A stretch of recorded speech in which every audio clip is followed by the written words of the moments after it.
दोस्तों नमस्कार, डॉक्टर संजय लोंढे बोल रहा हूँ।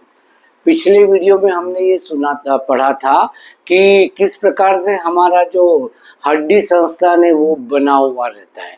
आज अब उसको हम पढ़ते हैं कि किस प्रकार से हमारा जो थॉरेक्स यानी वक्ष का एरिया और ये सब जो रहता है वो सीना वो किस प्रकार से बना हुआ रहता है। तो जिस प्रकार से प्लॉट की एक चतुर्थ सीमा होती है, उस प्रकार से हमारे जो सीना है उसकी चतुर्थ सीमा होती है। सबसे ऊपर की तरफ रहती है क्लेविकल बोन, कॉलर बोन बोलते हैं। नीचे जो रहता है वक्ष में, ऐसा जो लास्ट में जहाँ सबसे आखिरी वाली हड्डी खत्म होती है, वहाँ एक डायफ्राम होता है, उसको बोलते हैं श्वास पटल। श्वास पटल जो है वो एक मांसपेशी का ऐसा पर्दा रहता है जो चंद्राकार होता है, जिसकी अवतलता नीचे की ओर रहती है ताकि एब्डोमेन में, उदर में बहुत अधिक ऑर्गन समावित हो सके। और यही मुख्य भूमिका रहती है हमारे श्वास पटल की श्वास लेने में। उसके बाद सामने जो रहता है, जो सामने का एरिया रहता है वो होता है स्टर्नम, वक्ष हड्डी बोलते हैं उसको। ये स्टर्नम यहाँ खत्म हो जाता है।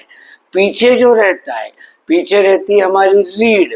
इस प्रकार से सामने वक्ष हड्डी, पीछे रीढ़, ऊपर क्लेविकल, नीचे डायफ्राम, साइड में रिब्स रहती है, पसलियां, 12 पसलियां इधर, 12 पसलियां इधर। ये हमारा श्वसन का पूरा चतुर्थ सीमा इसी भाग में श्वसन होता है। पसलियां होती है वो ऐसी मुड़ी हुई रहती है।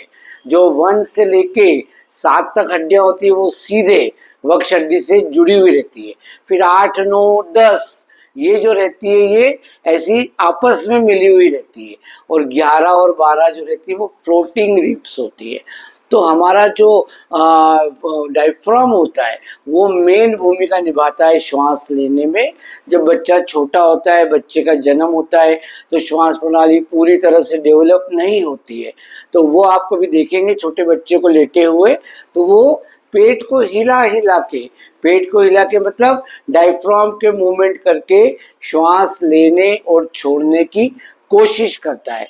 उसमें श्वास में सहयोग के लिए हमारी जो पसलियां होती है उसके बीच में कुछ मांसपेशियां होती है, उनको बोलते हैं इंटरकॉस्टल मसल।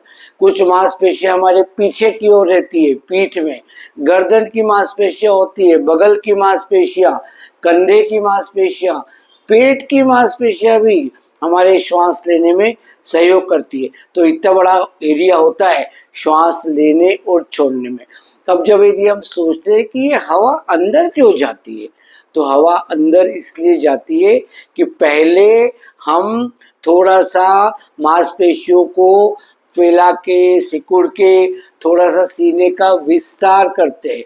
विस्तार करने से अंदर नेगेटिव प्रेशर बन जाता है, जिस प्रकार से पिचकारी में या इंजेक्शन भरने के लिए किया जाता है। और उस नेगेटिव प्रेशर से जो है वो हवा अंदर की ओर जाती है।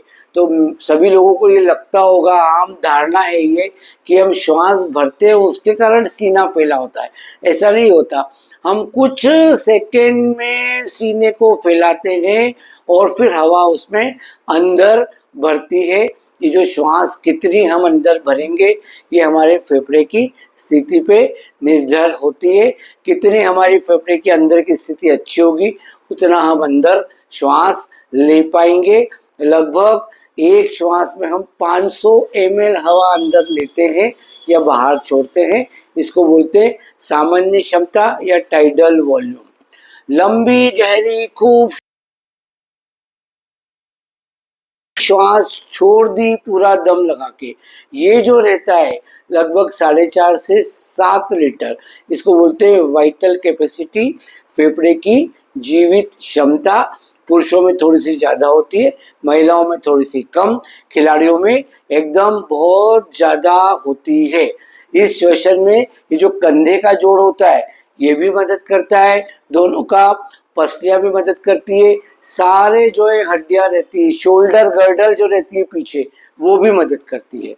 तो हमें हमारे श्वसन प्रणाली को बहुत मजबूत बनाने के लिए लगातार श्वसन क्रियाएं करना है, श्वसन एक्सरसाइज करना है। तो हमारे फेफड़े लंबे समय तक बहुत अच्छे रह पाएंगे, बन पाएंगे। बहुत बहुत धन्यवाद।